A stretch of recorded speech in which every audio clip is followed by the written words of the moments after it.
I never thought I'd see the day when I'd be stationed in a nuclear bunker. The thick concrete walls and the constant hum of the ventilation system were a constant reminder of the world outside. A world on the brink of collapse. The air was always cold, the kind of cold that seeped into your bones and never really left. My shift was the night watch, ensuring that everything ran smoothly while the others slept. It was a lonely job, but it was better than facing the chaos above. The bunker was a labyrinth of corridors and rooms, each one identical to the next. The only way to tell where you were was by the small metal signs bolted to the walls. My footsteps echoed eerily as I made my rounds, the sound bouncing off the concrete walls and creating a sense of isolation that was almost suffocating. One night, as I walked down one of the longest hallways, I noticed something unusual, a shadow at the far end of the corridor. At first, I thought it was just a trick of the light, maybe the result of a faulty bulb in one of the dim overhead lamps. But as I got closer, I realized that the shadow was moving, slowly and deliberately, as if it were trying to avoid the light. My heart began to race. The bunker was supposed to be secure, with only a handful of us down here. There shouldn't have been anyone else wandering the halls at this hour. I called out, "Who's there?" My voice echoed down the corridor, but there was no response. The shadow seemed to retreat, melding into the wall as I approached.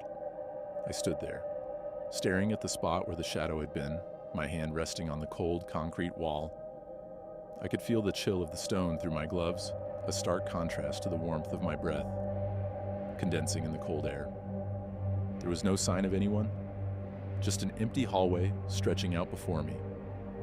As I turned to walk away, I felt a sudden, overwhelming sense of dread, like a heavy weight pressing down on my chest. I glanced back over my shoulder, half expecting to see the shadow creeping up behind me. But there was nothing there. The hallway was empty, silent except for the faint hum of the ventilation system.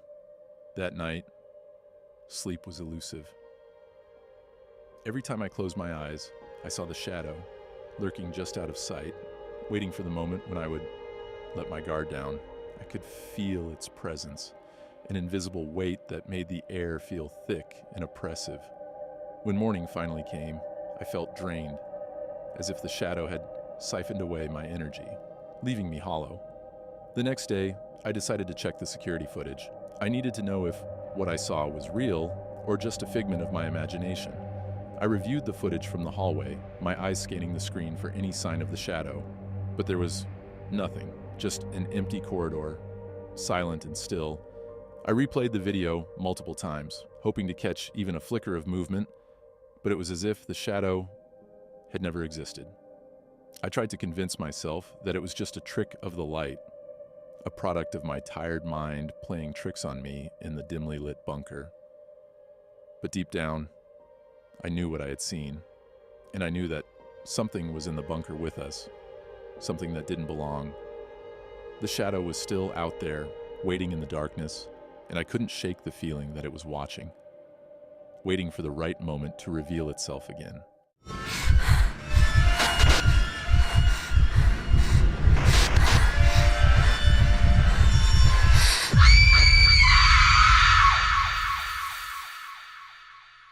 There was a room in the bunker that was always locked. No one seemed to know what was inside, and no one dared to ask.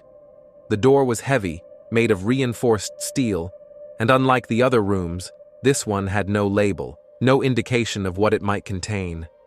We all passed by it every day, but it was an unspoken rule that we didn't talk about the locked room. It was just one of those things we all accepted, until I couldn't anymore. I had always been curious about the locked room, wondering why it was sealed so tightly and why no one seemed to care. My curiosity gnawed at me, growing stronger with each passing day. I would find myself standing in front of the door, staring at it, wondering what secrets it held behind its cold, metal exterior.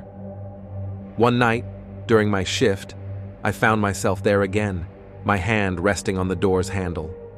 The bunker was eerily silent, the only sound the distant hum of the ventilation system. My fingers brushed against the cold metal, and I felt an overwhelming urge to open it, to finally see what was inside. My hand moved on its own, reaching for the key that was hanging around my neck. The key that was supposed to open any door in the bunker. I hesitated, the key trembling in my hand. I knew I shouldn't, but something was drawing me in, a whisper at the back of my mind that I couldn't ignore. Then, just as I was about to turn away, I heard it. A faint whisper from behind the door. It was so soft, so distant, but I could make out the words, "Help me." My heart skipped a beat, and I felt a cold sweat break out across my skin. The voice was so faint, so weak, but it was there. Someone, or something, was inside that room, and it was calling to me. I fumbled with the key, my hands shaking as I inserted it into the lock. The door creaked open, the sound echoing through the empty corridor like a ghostly wail. The room was pitch black, the air inside heavy and stale, as if it hadn't been disturbed in years. I fumbled for the light switch, but it didn't work. The darkness was thick, almost tangible, and as my eyes adjusted, I could just make out the faint outlines of shelves and old equipment. Then, in the corner of the room, I saw something move. A figure, hunched over and trembling. My breath caught in my throat, and I felt a surge of fear, but I couldn't look away. The figure was shrouded in shadow, its features indistinct, but I could feel its eyes on me, hollow and empty. It whispered again, "Help me," and the sound sent a chill down my spine. The voice was weak, desperate, and it was coming from something that shouldn't have been there.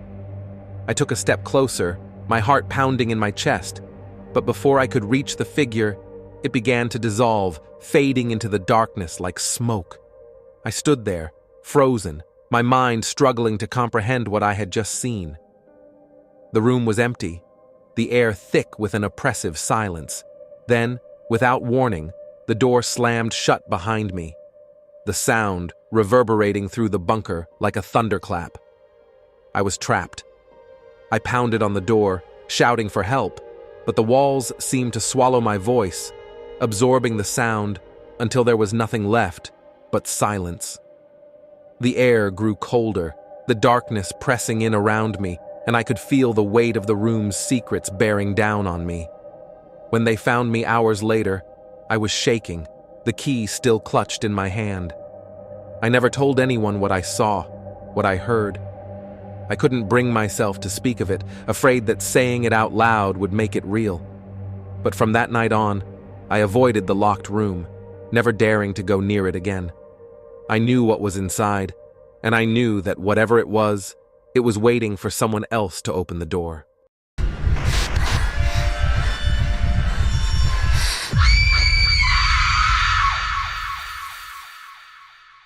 The lights in the bunker were always flickering. We all joked about it, saying the old wiring needed an upgrade, but deep down, it unsettled us. The flickering was random, unpredictable, and sometimes it seemed almost deliberate, as if the lights were trying to communicate something. But as the nights went on, the flickering became more frequent, more intense, and the jokes stopped. One particularly cold night during my shift, the lights went out completely. The sudden darkness was suffocating, a black void that swallowed everything. I stood still, my breath caught in my throat, waiting for the emergency lights to kick in. After a few agonizing seconds, they did, bathing the bunker in a sickly red glow that made the concrete walls seem to close in around me. I grabbed my flashlight and started making my rounds, the beam cutting through the thick shadows that seemed to lurk in every corner. The air felt heavier than usual, as if the darkness had a weight of its own, pressing down on me, making it hard to breathe. As I walked through the corridors, I noticed that the flickering had started up again, but this time it was only in the room at the end of the hall, a room that was rarely used. The door was slightly ajar, and I could see the light inside flickering rapidly, casting erratic shadows that danced on the walls. I hesitated, a sense of unease creeping over me. The bunker was supposed to be secure, and this room should have been empty. But something was wrong. The flickering light seemed almost alive, pulsing with a strange energy that made my skin crawl. I steeled myself and pushed the door open, the hinges creaking in protest. The room was small, cluttered with old equipment and supplies. The light was flickering faster now, casting strobe-like flashes that made it hard to see clearly. My head began to ache, a dull throb at the base of my skull. Then I saw it, the writing on the walls. Words scrawled in a jagged, hasty script, smeared and uneven as if written in a panic. The light flickered, casting eerie shadows across the words, making them seem to shift and move on the walls. I squinted, trying to make out the message through the disorienting flashes. The words were a mix of nonsense and chilling phrases, some in languages I didn't recognize. But a few stood out, clear and haunting. They're coming. We're not alone. Help us. A cold shiver ran down my spine. The writing looked fresh, as if someone, or something, had just been here. I swept the room with my flashlight, but there was no sign of anyone. The only sound was the faint hum of the emergency lights and the pounding of my heart. I felt an overwhelming urge to leave the room, to put as much distance as possible between myself and whatever had written those words. But I couldn't ignore the gnawing feeling that something terrible was about to happen. I needed to find the others, to warn them. I turned to leave, but as I did, the door slammed shut behind me with a deafening bang. I rushed to the door, my hands shaking as I tried to twist the handle, but it wouldn't budge. I was trapped. The light flickered again, faster and more erratic, as if it was struggling to stay on. The room grew colder, the temperature plummeting to an icy chill that made my breath come out in visible puffs. I could feel the hairs on the back of my neck standing on end, a primal fear clawing its way into my mind. Suddenly, the light went out completely, plunging the room into absolute darkness. My flashlight flickered and died, leaving me in a void of pitch-black silence. I fumbled with the flashlight, desperate to get it working again, but it was dead. In the oppressive darkness, I could hear something, a faint whispering, growing louder with each passing second. It was a chorus of voices, overlapping and indistinct, but there was a desperation in them, a pleading that sent chills through my body. Then, from the darkness, a faint glow began to emerge. It was coming from the walls themselves, the writing pulsing with a soft, eerie light. The words were changing, morphing into new phrases, each one more terrifying than the last. Don't look, it's here, run. My instincts screamed at me to run, but there was nowhere to go. The whispers grew louder, the voices now distinct, filled with terror and anguish. They were all around me, surrounding me, closing in. And then, in the glow of the writing, I saw it. A shadowy figure standing in the corner of the room, barely visible but undeniably there. It was tall, its form shifting and undulating as if it were made of the darkness itself. Its eyes were two glowing points of light, fixed on me with an intensity that made my blood run cold. I stumbled backward, my heart hammering in my chest, but the figure didn't move. It just stood there, watching, waiting. The whispers reached a crescendo, a cacophony of fear that overwhelmed my senses.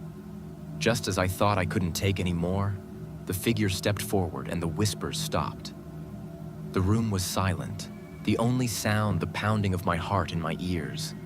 The figure loomed over me, its presence suffocating, the air thick with dread. I was frozen, unable to move, to scream, to do anything but stare into those glowing eyes. And then, in a voice that was both a whisper and a roar, it spoke. "You're too late." The lights flickered back on, the red glow returning to the room, and the figure was gone. The door creaked open slowly, as if inviting me to leave. I didn't need another invitation. I bolted from the room, the whispers still echoing in my mind. I didn't stop until I reached the main corridor, where I found the others huddled together, their faces pale and eyes wide with fear. They had heard the whispers too. We all had. And we all knew one thing. Something had changed. The bunker was no longer safe.